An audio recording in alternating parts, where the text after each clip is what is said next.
Hello दोस्तों, एक बार फिर से स्वागत है आपका हमारे यूट्यूब चैनल शिखर स्टडी पॉइंट पर। दोस्तों, आज के इस वीडियो में भी हम बात करेंगे जीके के टॉप 20 क्वेश्चनों की। और उत्तराखंड की टॉप 20 तो मैं आपको हर रोज़ देता ही हूँ, उसका टाइम फिक्स है 5 से लेकर शाम 7 बजे तक। वो आपको कभी भी वीडियो मिल जाती है, उसका टाइम फिक्स है। लेकिन इसका कोई टाइम फिक्स नहीं है, इसके लिए आप बेल आइकन को प्रेस करके रखिएगा दोस्तों, ताकि आने वाली नोटिफिकेशन आपके पास कभी भी आ जाए और आप उसे देख सकते हैं। तो कई लोगों का मानना था कि जीके बहुत पढ़ ली, उत्तराखंड बहुत पढ़ लिया और हिंदी भी पढ़ ही रहे हैं, लेकिन जीके में थोड़ी प्रैक्टिस में कमी हो जा रही है। दोस्तों, आपको बाकी बुक से ही पढ़ना है। जो मैं आपको वीडियो देता हूँ क्वेश्चनों की, ये सिर्फ आपके प्रैक्टिस के लिए, आपको खुद इसका आकलन करना है। बाकी आप किसी भी, जैसे कि मैं आपको देता हूँ, इससे आपका चयन तो नहीं हो जाएगा, लेकिन हाँ इतना ज़रूर है, आप में निखार ज़रूर आएगा। चयन के लिए आप बुक से भी पढ़िए, क्योंकि दोस्तों, और बाकी जो मैं आपको वीडियो देता हूँ इसको आप प्रैक्टिस के रूप में आपको इसी रूप में लेना है, तो आपको निश्चित रूप से इसका फ़ायदा एग्ज़ाम में होगा। आप मेहनत करते रहिए। तो शुरू करते हैं आज के इम्पोर्टेंट क्वेश्चन। आपको बुक से ज़रूर पढ़ना है, मेरा कुल कहने का मतलब ये है। तो शुरू करते हैं, वीडियो को अंत तक ज़रूर देखेगा और क्वेश्चन कैसे लगे आप कमेंट में ज़रूर बताइएगा। दोस्तों, कल मैंने इसका पहला पार्ट दिया था, अगर आपने वो नहीं देखा है तो प्ले लिस्ट में आके आप देख सकते हैं, या फिर डिस्क्रिप्शन में उसका लिंक मिल जाएगा, आप उसे भी आसानी से देख सकते हैं। आज का हमारा पहला क्वेश्चन है, भारत का मिनी संविधान भी कहा जाता है और इसे 1976 में राष्ट्रीय आपातकाल के दौरान लाया गया था।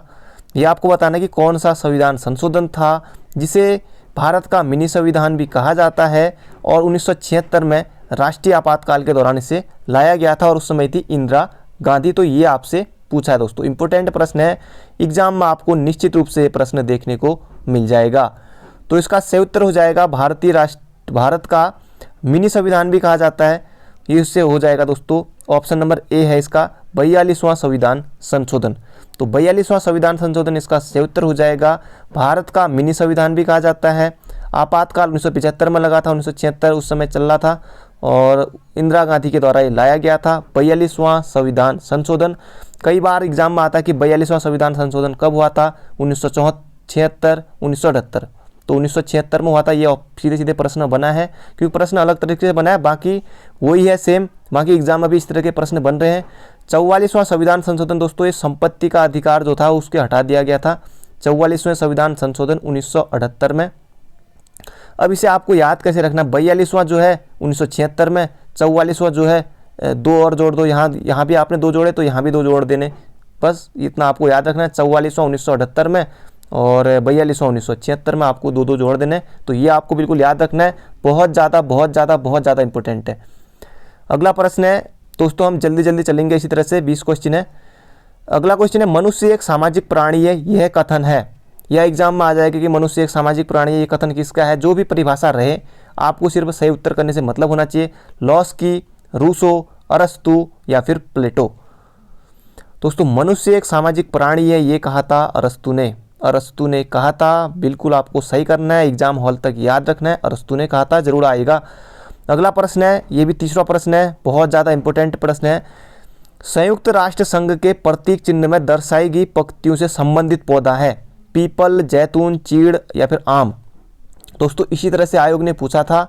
तो संयुक्त राष्ट्र संघ के प्रतीक चिन्ह में दर्शाई गई पत्तियां दोस्तों, यह जैतून की, चीड़ या फिर पीपल है, तो आम करोगे नहीं, मुझे पता है आप भी पीपल या जैतून में से कंफ्यूज हो रहे होगे, लेकिन आपने बिल्कुल सही उत्तर दिया, ये हो जाएगा जैतून। तो बढ़ते हैं अगले क्वेश्चन की तरफ। अगला क्वेश्चन है, महाबलीपुरम के रथ मंदिरों का निर्माण किया गया था। महाबलीपुरम के रथ मंदिरों का निर्माण किया गया था, क्वेश्चन इसी तरह से बना था एग्जाम में। समुद्रगुप्त द्वारा, नरसिंह वर्मन प्रथम द्वारा, राजेंद्र प्रथम द्वारा या फिर कुलोतुंग द्वारा। तो महाबलीपुरम के रथ मंदिरों का निर्माण किया गया था दोस्तों, इसका सही उत्तर हो जाएगा option number B, Narasimha Varman प्रथम द्वारा, इनके द्वारा महाबलीपुरम के रथ मंदिरों का निर्माण किया गया था। आपको बिल्कुल याद रखना है, 2 घंटे का ही खेल है, 2 घंटे में 100 क्वेश्चन आपको करने हैं।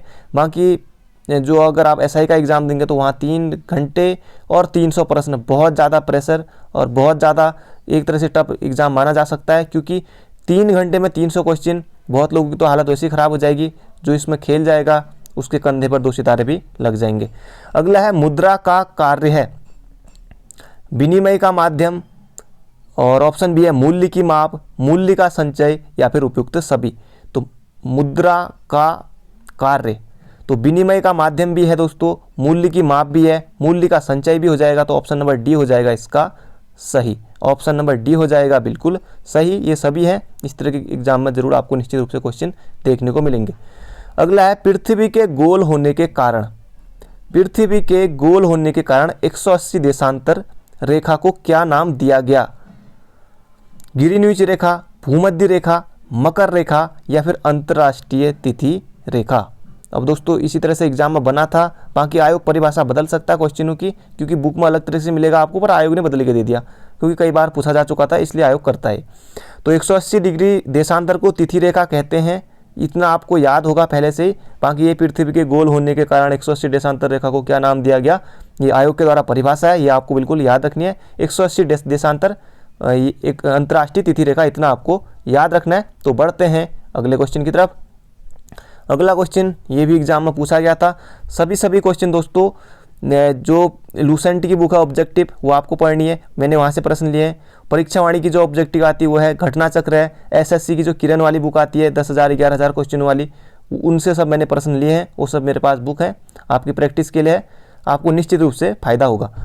तो अगला प्रश्न है भारतीय संविधान के किस अनुच्छेद में न्यायिक पुनरावलोकन की शक्ति दी गई है? अनुच्छेद 14 में, अनुच्छेद 19 में, अनुच्छेद 13 में या फिर अनुच्छेद 21 में।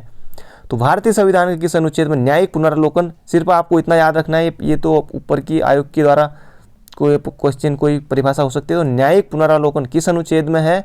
तो अनुच्छेद 13 में है, इतना आपको याद रखना है। अपना गोला ऑप्शन नंबर बी ही आपको भरना है।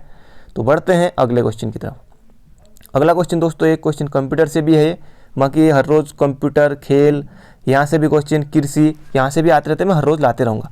अगला है MS वर्ड, वो है किसी डॉक्यूमेंट की समग्र विषय वस्तु का चयन करने के लिए निम्न में से किसका प्रयोग करेंगे?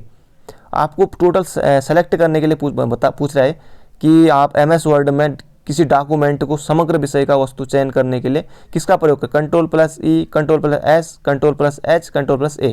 आपने Ctrl+A आप चलाते होंगे तो दोस्तों आपके पास होगा, तो आप इस तरह इसका इस्तेमाल जरूर करते होंगे। Ctrl+A जिन्होंने कंप्यूटर किया उनके लिए बिल्कुल आसान है, जिनके घर में है उनके लिए भी आसान है, जिन्होंने नहीं पढ़ा है उन जरूर याद रख लीजिए। अगला है किस शासक ने सोमपुर किस शासक ने सोमपुर महाविहार का निर्माण किया था? आपके ऑप्शन है हर्ष, अगला ऑप्शन है विजय सेन, तीसरा है धर्मपाल, चौथा है कुमारगुप्त प्रथम। तो सोमपुर बिहार, ये आप याद रखना, सोमपुर बिहार, और किसने? धर्मपाल ने। तो धर्मपाल, सोमपुर बिहार और धर्मपाल, सोमपुर बिहार का निर्माण किया था धर्मपाल ने, इतना आपको याद रखना, ऑप्शन नंबर सी। अगला क्वेश्चन है भारत में दल विहीन लोकतंत्र का सुझाव दिया गया। इसी तरह से दोस्तों आयोग ने क्वेश्चन पूछा था डॉक्टर राम मनोहर लोहिया द्वारा, विनोबा भावे द्वारा, आचार्य विनोबा भावे, जयप्रकाश नारायण JP नारायण द्वारा, और इनके द्वारा सर्वोदय योजना भी लाई गई थी महात्मा गांधी द्वारा। तो ये आपको बताना है। तो भारत में दल विहीन लोकतंत्र का सुझाव दिया था दोस्तों, किसके द्वारा दिया गया था? तो जयप्रकाश नारायण के द्वारा। ये आपको बिल्कुल याद रखना है, एग्जाम में क्वेश्चन पूछा गया था, कभी भी रिपीट हो सकता है। अगला क्वेश्चन है कोरोमंडल समुद्री तट किस राज्य में है? ये भी दोस्तों आयोग कई बार पूछता है प्रश्न, 11वां प्रश्न है। इसके बाद 9 क्वेश्चन आपके और बचे हैं, तो बने रहिएगा। अगला है कोरोमंडल समुद्री तट किस राज्य में है? आपको भी अपने मन में सोचना है उत्तर, हो सके तो आप कमेंट बॉक्स में लिख सकते हैं। केरल, तमिलनाडु, गुजरात या फिर महाराष्ट्र। तो कोरोमंडल तट हो जाएगा कहाँ? ऑप्शन नंबर बी आपका बिल्कुल सही है, केरल नहीं है, ये है कोरोमंडल। एग्जाम में पूछा गया था, ये आपको बिल्कुल याद रखना है। अब दोस्तों ये भी इम्पोर्टेंट हो जाता है, क्योंकि इसलिए जनसंख्या जो है दोस्तों, जनगणना होने वाली 2000 अभी होने वाली है, और पहले इससे पहले 2011 में हुई थी, तो इस बार भी जनगणना होने वाली है। तो ये आपको बिल्कुल याद रखना है। जनसंख्या नीति कब आई थी? भारत ने नई राष्ट्रीय जनसंख्या नीति कब अपनाया था? ये एग्जाम में पूछा गया है। इस प्रश्न में एग्जाम में निश्चित रूप से आ सकता है। 1990 में, 1995 में, 2000 में या फिर 2005 में। अब आयोग ने जो क्वेश्चन है यहाँ पर ऑप्शन में 5-5 साल का गैप है, आपको बताना है। भारत ने नई राष्ट्रीय जनसंख्या नीति कब अपनाई? तो 2000, इसका हो जाएगा 2000 बिल्कुल सही उत्तर। कई लोगों ने 2005 किया, आपने मन में सोचा, बिल्कुल गलत है, ये 2000 में। जिन्होंने सही सोचा वो बिल्कुल सही है। भारत में नई राष्ट्रीय जनसंख्या नीति 2000 में आई थी, बिल्कुल आपको याद रखना है। अगला क्वेश्चन है, कौन सी भाषा भारतीय संविधान की 8वीं अनुसूची में शामिल नहीं? अब आपको पता है कि 22 भाषाएं, पहले 14 थी और फिर 8, फिर अभी वर्तमान 22 हैं। तो ये आपको बिल्कुल याद रखना है कि कौन सी भाषा भारतीय संविधान की 8वीं अनुसूची में शामिल नहीं है। उर्दू, अंग्रेजी, संस्कृत, नेपाली। अब कई लोगों ने नेपाली कर दिया होगा, बिल्कुल गलत है, नेपाली है। तो इसका सही उत्तर है अंग्रेजी। अंग्रेजी संविधान की 8वीं अनुसूची में शामिल नहीं है और राजस्थानी भी नहीं है। एक बार इसी तरह से क्वेश्चन बना था, उसमें राजस्थानी भी था, संस्कृत भी था, उर्दू भी था। अब कई लोगों ने क्या कर दिया, नेपाली को कर दिया। वही वीडियो का एग्जाम हुआ था पहले, उसमें आया था इस तरह से कोई ऑप्शन बना था। तो राजस्थानी भी था, अब लोगों को लगा राजस्थानी होगा, उर्दू होगा, संस्कृत होगा, और नेपाली एक ऑप्शन था, नेपाली को नहीं कर दिया। जिन्होंने पढ़ा था उनके लिए सही था, बाकी जो लोग कन्फ्यूज थे उनके लिए। तो इसका सही उत्तर हो जाएगा दोस्तों क्या, अंग्रेजी। बाकी उर्दू तुर्की भाषा का शब्द है, उर्दू भी है, जम्मू कश्मीर में भी, यूपी की भी है। अगला है, सरस्वती सम्मान किस क्षेत्र में दिया जाता है? नृत्य में, फिल्म में, या फिल्म के क्षेत्र में, साहित्य के क्षेत्र में, या फिर इनमें से कोई नहीं? तो सरस्वती सम्मान दिया जाता है दोस्तों ये साहित्य के क्षेत्र में, साहित्य के क्षेत्र में। अगर दोस्तों आपको हमारा प्रयास पसंद आता है और अभी तक आपने वीडियो को लाइक नहीं किया है तो आप दोस्तों एक वीडियो को लाइक जरूर कर दीजिए। तो बढ़ते हैं अगले क्वेश्चन की तरफ। 5 क्वेश्चन और बचे इसके बाद। राज कमेटी का संबंध है, या राज कमेटी का संबंध किससे है? कुछ भी एग्जाम में बने, कृषि से, बैंकिंग से, लघु उद्योग से, बृहत उद्योग से। तो इसका सही उत्तर है राज कमेटी का संबंध दोस्तों कृषि से। बिल्कुल आपको याद रखना है, एग्जाम में देखने को मिल सकता है। बढ़ते हैं अगले क्वेश्चन की तरफ। अगला क्वेश्चन है, किसने अंडमान के सेलुलर जेल की दीवारों पर भारत का इतिहास लिखा था? अब उत्तराखंड यूकेएसएससी ने क्या पूछा था कि सेलुलर जेल कहाँ स्थित है? आयोग ने इस तरह से भी 1 नंबर के लिए पूछ दिया था एक बार किसी एग्जाम में। तो सेलुलर जेल कहाँ है? अंडमान निकोबार, या फिर और जो ऑप्शन बने थे। तो सेलुलर जेल कहाँ है? अंडमान निकोबार में। यहाँ पर तो क्वेश्चन पहले से दे रखा है कि किसने अंडमान के सेलुलर जेल की दीवारों पर भारत का इतिहास लिखा था? वीर सावरकर, नंदलाल बोस, ज्योतिबा फुले, या फिर श्रीनिवास रामानुजन। तो कई लोगों को डी लगेगा ऑप्शन पर, डी नहीं है। इसका सही उत्तर है option number A, Veer Savarkar. Veer Savarkar ने लिखा था अंडमान के सेलुलर जेल की दीवारों पर भारत का इतिहास लिखा था, ये आपको याद रखना है। बढ़ते हैं अगले क्वेश्चन की तरफ। बहुत ज़्यादा इंपॉर्टेंट प्रश्न है ये भी, आपको देख के लग रहा होगा। तृतीय बौद्ध संगीति कहाँ आयोजित हुई थी? या एग्जाम में जैसे भी आए, तृतीय बौद्ध संगीति का आयोजन कहाँ हुआ था, कैसे भी प्रश्न बनेगा, आपको ध्यान रखना है। इसका सही उत्तर वत्स, पाटलिपुत्र, कौशाम्बी, या फिर कश्मीर। तो तृतीय बौद्ध संगीति हुई थी पाटलिपुत्र में, पाटलिपुत्र में। बिल्कुल आपको याद रखना है, एग्जाम में निश्चित रूप से आएगा। अगला क्वेश्चन है, आप कई लोग कहेंगे आसान है दोस्तों, निश्चित रूप से ऐसे प्रश्न भी आपको एग्जाम में देखने को मिलते हैं।